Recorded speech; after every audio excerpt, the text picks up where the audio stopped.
Part 1.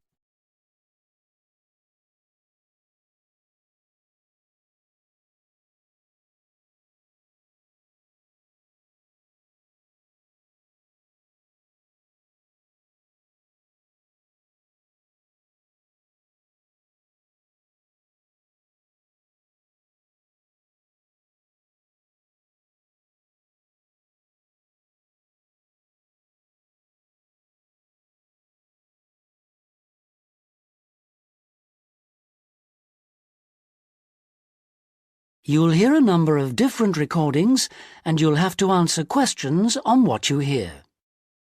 There will be time for you to read the instructions and questions and you'll have a chance to check your work. All the recordings will be played once only. The test is in 4 sections. At the end of the test, you'll be given 10 minutes to transfer your answers to an answer sheet. You'll hear a student talking to the accommodation coordinator at her school. First, you have some time to look at questions 1 to 4.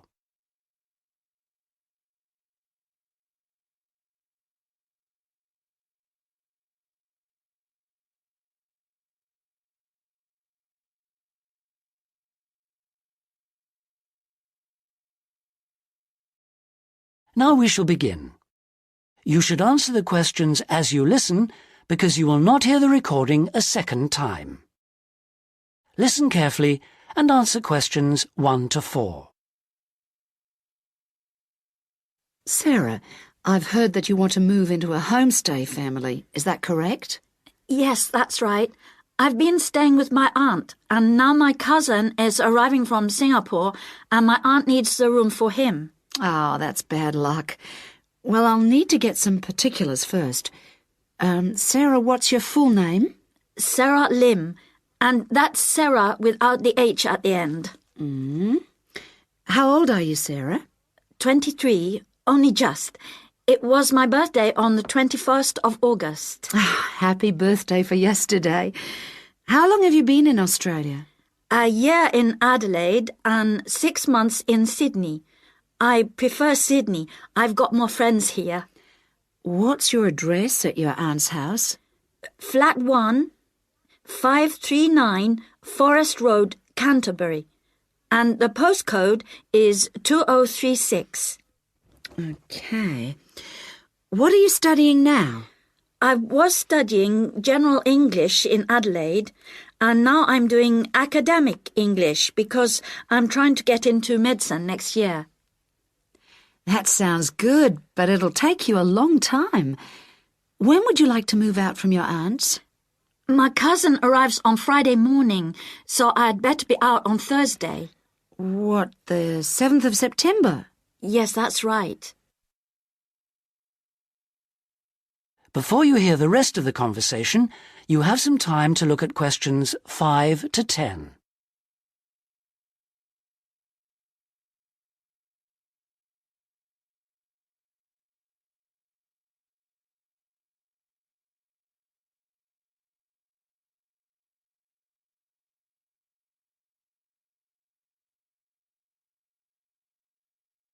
Now listen and answer questions 5 to 10.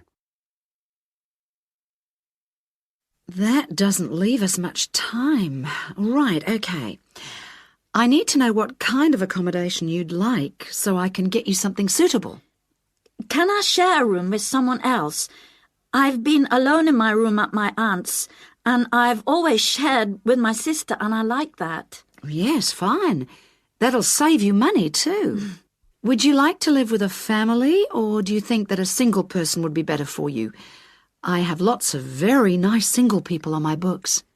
Do you have any women living alone, retired women? Yes, I have quite a few whose children have grown up and left home. In fact, I have some really lovely retired ladies living by themselves who just love the company of students. Most of them live in flats, but that's not a problem for you, is it? Not at all. I'm used to that. My aunt lives in a flat too, remember? I'm not used to a big house with a garden, swimming pool, pets and all that. Okay, fine. I know quite a bit about what you want now. I should let you know that your rent will be $160 per week.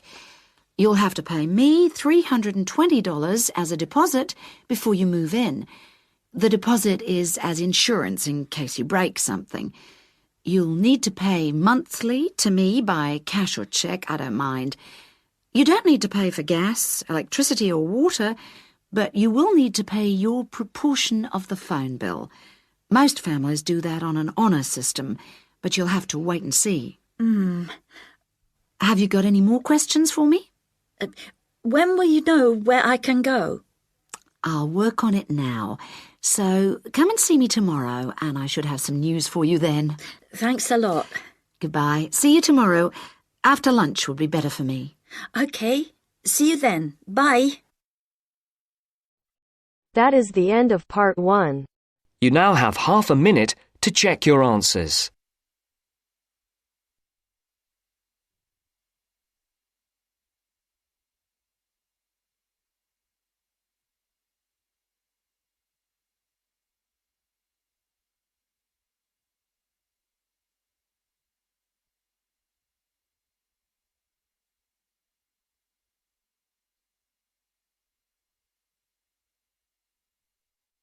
Now turns to part 2. Part 2. You'll hear Jane Hemington talking about this year's summer festival. First, you have some time to look at questions 11 to 14.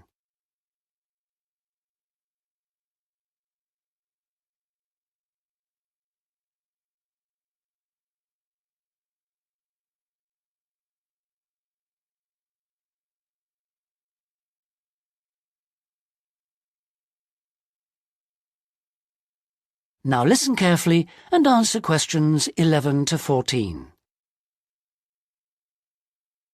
Good evening. And in this week's edition of Focus on the Arts, Jane Hemington is going to fill us in on what's in store for us at this year's Summer Festival. Over to you, Jane. Thank you, Jeffrey. This year, the Summer Festival is the biggest we've ever seen, so there should be something for everybody. This is the 3rd year they've run it, and the timing's slightly different. For the last couple of years, it's been around the 5th to 17th, but this year, they wanted to allow everyone enough time to recover from the 1st of January celebrations, and they've put it at the end of the month. The program has sensational theater, dance, and also a large number of art exhibitions. But the thing the festival is most famous for is its great street music. For today's report, though, Jeffrey, I'm looking at some of the theatrical events that you might like to see. In particular, at this year's theme, circuses. I'm going to tell you about 2 circus performances, but there are plenty of others in the program. I've chosen these because they represent distinct movements within circus performance. The first is the Circus Romano from Italy. As this is a traveling circus, it follows a long tradition by performing in a marquee, which is really like a canvas portable building, usually put up in a green space or car park rather than in a theater or stadium. Before you hear the rest of the talk, you have some time to look at questions 15 to 20.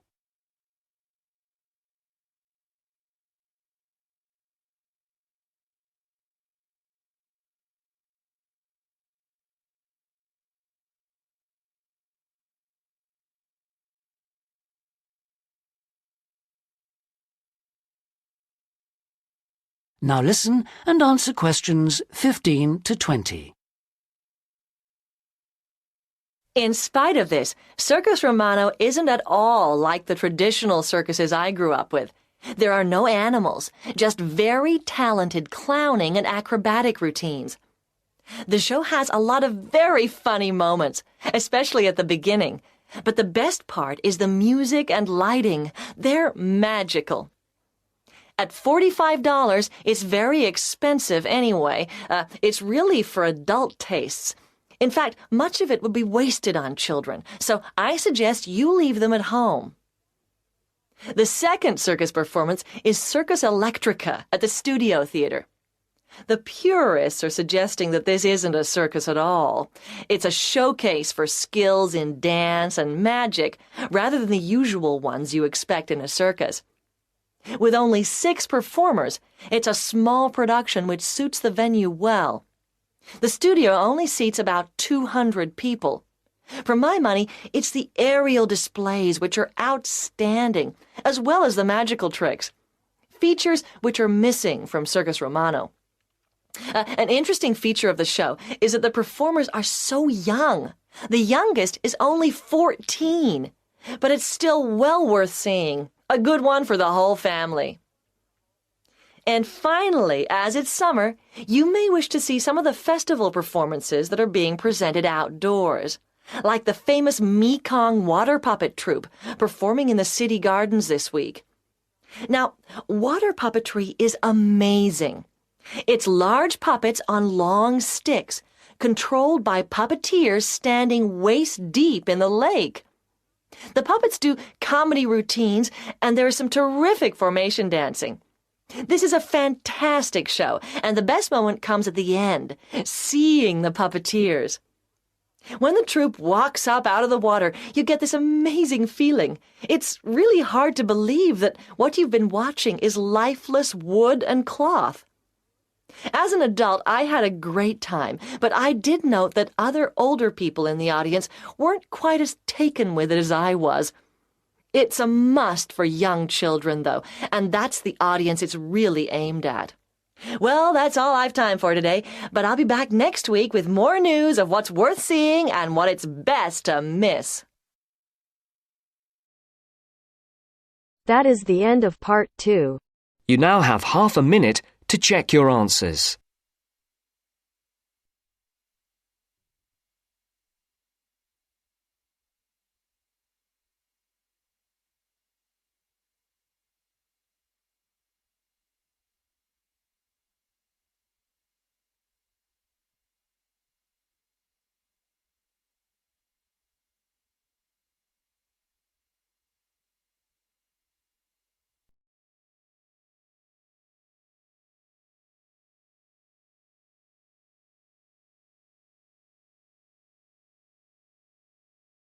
Now turns to part 3.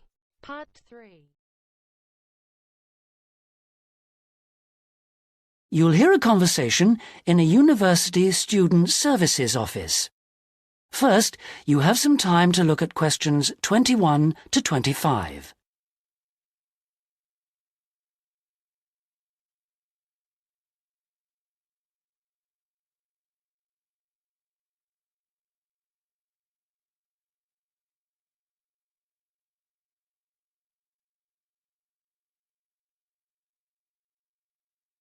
Now listen carefully and answer questions 21 to 25. Hello, I'm Dawn Matthews. Yes, hello. I've been referred to you because I'm inquiring about the refresher courses that you run. I'd like to find out a bit more about them. OK. Well, we run quite a few different short courses for students who are either returning to study or studying part-time. Tell me about your situation. Well, I think that I really need some help in preparing for the coming semester, especially to build up my confidence a bit and help me study effectively because, you see, I've been out in the workforce for nearly 12 years now, so it really is a long time since I was last a student. Yes, it can seem like a long time, can't it? Well, let me start by telling you what courses we have that might suit you. Are you an undergraduate or a postgraduate, arts or sciences? Undergraduate, and I'm in the business faculty. Right then. Well, first of all, there's our intensive Study for Success seminar on the 1st and 2nd of February. Mm-hmm. It's aimed at students like you who are uncertain about what to expect at college and looks at a fairly wide range of approaches to university learning to motivate you to begin your study and build on your own learning strategies. That sounds good. What are some of the strategies that are presented? Well, we try to cover all aspects of study. Some of the strategies in writing, for example, would be improving your planning for writing, organising your thinking, and building some techniques to help you write more clearly. With reading, there'll be sessions aimed at getting into the habit of analysing material as you read it, and tips to help you record and remember what you've read. It really is very important to begin reading confidently right from the beginning. There's also advice on how to get the most from your lectures and practice in giving confident presentations, as well as how to prepare for exams. What about the motivational side of things? Well, there's a range of motivational exercises that we do to help the students feel positive and enthusiastic about their study. The process of learning and exploring a subject can lead to a whole new way of looking at the world, and the study skills and techniques that you build up can be applied in all sorts of different ways. Before you hear the rest of the conversation, you have some time to look at questions 26 to 30.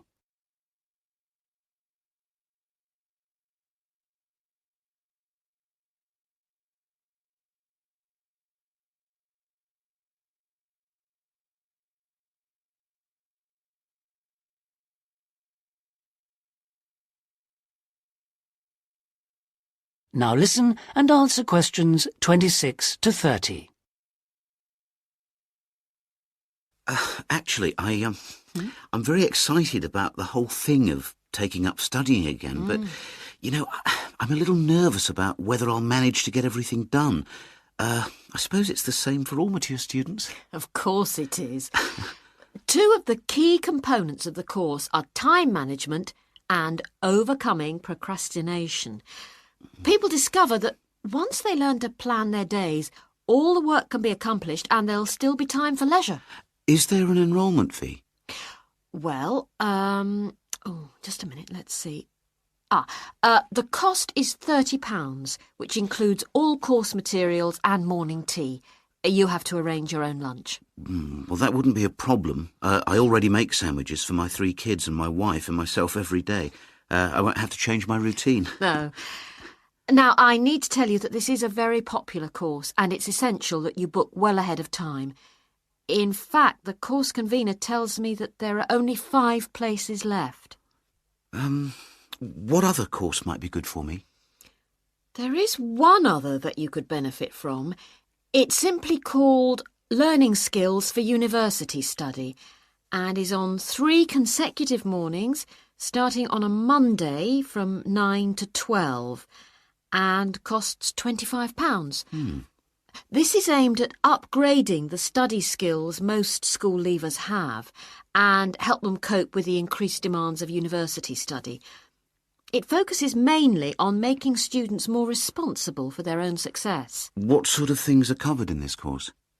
Well, basically, it's more advanced thinking, note-taking, reading and writing strategies, but also some input about stress management. I think I'd be better off starting from the basics and looking at all the strategies, don't you? Yes, from what you've told me, I think that's more in line with your situation. All right then. Can I book a place on the Study for Success seminar course now? Yes. Let me just get out a registration form and take down your details.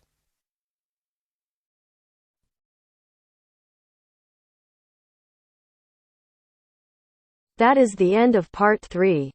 You now have half a minute to check your answers.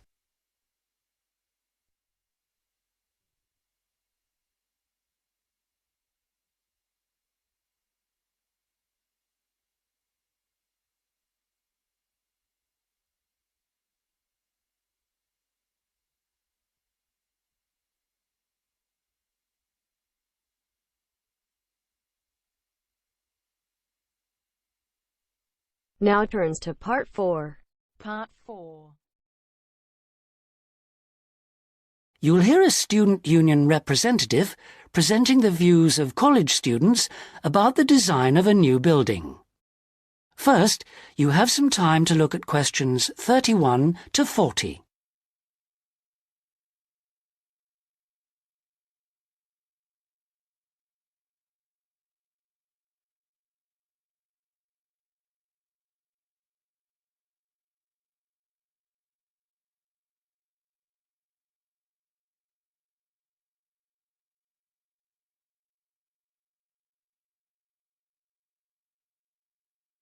Now listen carefully and answer questions 31 to 40.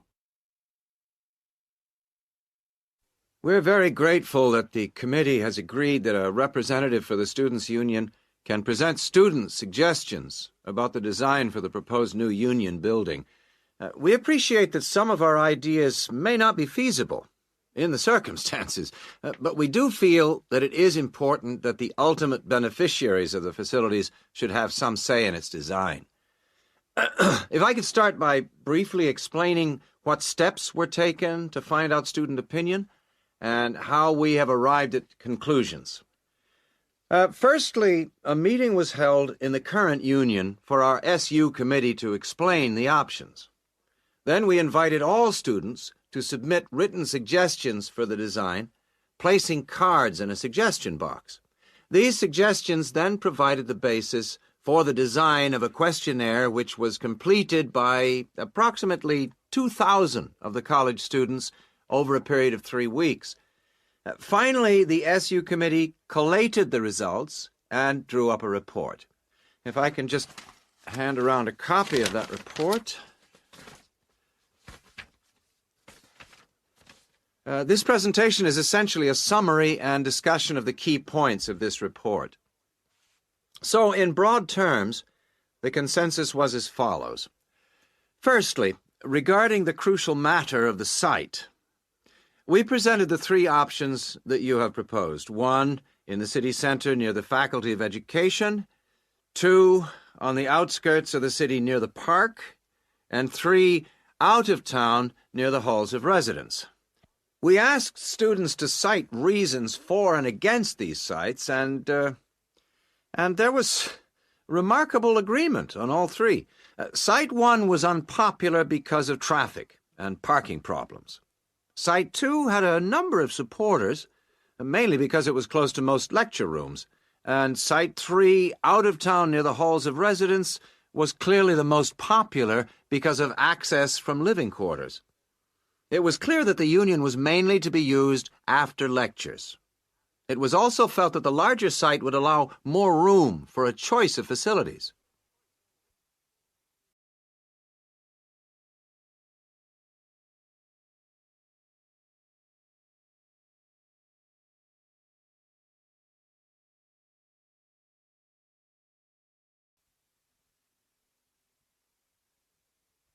Our second area of interest was obviously the facilities. There was minimal interest in having a library on the premises, but one option seemed to be a reading room instead, more useful. We would like the current table games room to be replaced with a small gym, and if possible, a small swimming pool. Not, of course, Olympic-sized. There was a large number of respondents in favor of a travel agents and insurance center.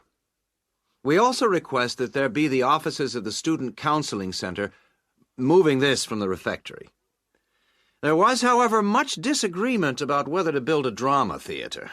Just over 40% of the respondents were in favor, but a largish minority were strongly against it, claiming that it is elitist and a waste of funds. Essentially, the jury is out on that.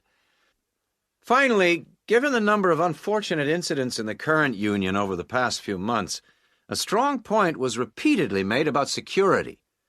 The recommendations would be at least video surveillance and security personnel who would check student union cards on request. We doubt if it would be feasible to have a check at reception of all people coming in. Well, this is the summary of the views of the student population. As I say, fuller details are given in our report, but I'm happy to take any questions if you have them. That is the end of part 4. You now have half a minute to check your answers.